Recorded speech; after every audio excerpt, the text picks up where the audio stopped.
তুমি যদি পারো আমার বাড়ি আসতে পারো, এসে দেখে যেও আমি কতটা খাই, আমার হাসব্যান্ড কতটা খায়। তো পরিমাণটা তো আর হাত দিয়ে বোঝানো যায় না বা তোমাকে দেখানো যায় না।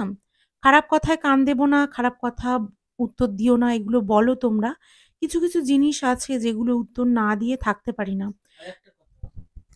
যে একদিন আমি একটা কমেন্ট পড়ছিলাম আমাদের ভিডিওয়, যে তোমরা পৃথিবীতে বেঁচে থাকা বোঝা।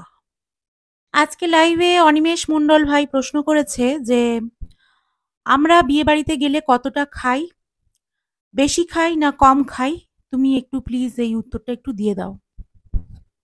যদি অনিমেষ ভাইয়ের বিয়ে হয়ে থাকে, হয়ে যায় তো কিছু করার নেই।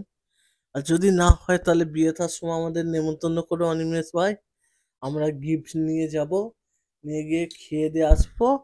তখন তুমি দেখতে পাবে যে তুমি দাঁড়াবে, দাঁড়িয়ে থাকবে, আমরা কতটা খাই তোমরা তুমি দেখবে। আর যদি বিয়ে থা হয়ে যায়, তাহলে একদিন একটা কাজ করে, একটু কষ্ট করে আমার বাড়িতে একদিন চলে এসো। বাড়িতে আসো, দেখবে আমি কতটা খাই, সেখানে তো জেনুইন দেখতে তো পাবে যে আমরা কত। শুধু মোটা বলে তোমরা মনে করো আমরা অনেক খাই, অনেক খাই। এটা একটা ভুল ধারণা। একটা রোগার ছেলে আমাদের জানা আছে 3 প্লেট 4 প্লেট করে বিরিয়ানি খাচ্ছে, তা আমরা সেখানে 1 প্লেটে দুজনার হয়ে যায়। আর 1 প্লেট যদি একা খাই আমরা, তাই আমরা হচ্ছে গিয়ে যদি দুপুর বেলায় খাই তো রাত্রিবেলা আমার না খেলেও চলে যাবে আমাদের। মানুষের মেন্টালিটি কতটা মানে জঘন্য হলে মানুষ জিজ্ঞাস করে যে তুমি কতটা খাও বিয়েতে গেলে, কারোর বিয়ে বাড়িতে গেলে কতটা কম খাও, কতটা বেশি খাও, মানে কতটা পরিমাণে খাও।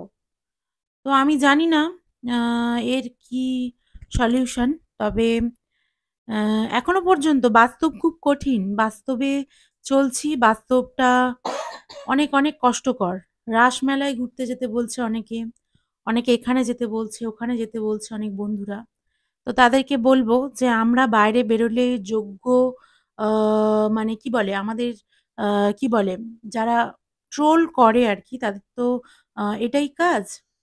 তো আমাদের কি বলে বাইরে বেরোনোর যোগ্য তারা মনে করে না।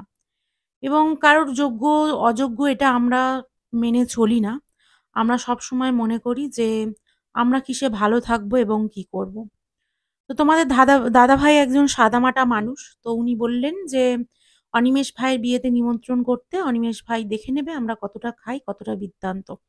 সত্যি বলতে অনিমেষ ভাই তোমার বিয়েতে যাওয়ার আমার কোনো আদৌ ইচ্ছা নেই এবং আমাদের কোনো আদৌ ইচ্ছা নেই। তুমি যদি পারো আমার বাড়ি আসতে পারো, এসে দেখে যেও আমি কতটা খাই, আমার হাসব্যান্ড কতটা খায়। তো পরিমাণটা তো আর হাত দিয়ে বোঝানো যায় না বা তোমাকে দেখানো যায় না। খারাপ কথায় কান দেবো না, খারাপ কথা উত্তর দিও না, এগুলো বলো তোমরা। কিছু, কিছু জিনিস আছে যেগুলো উত্তর না দিয়ে থাকতে পারি না। যে একদিন আমি একটা কমেন্ট পড়ছিলাম আমাদের ভিডিওয়, যে তোমরা পৃথিবীতে বেঁচে থাকা বোঝা। আমরা পৃথিবীর বোঝা। বোঝা। তা যে দিদিভাইটা কমেন্ট করেছিল,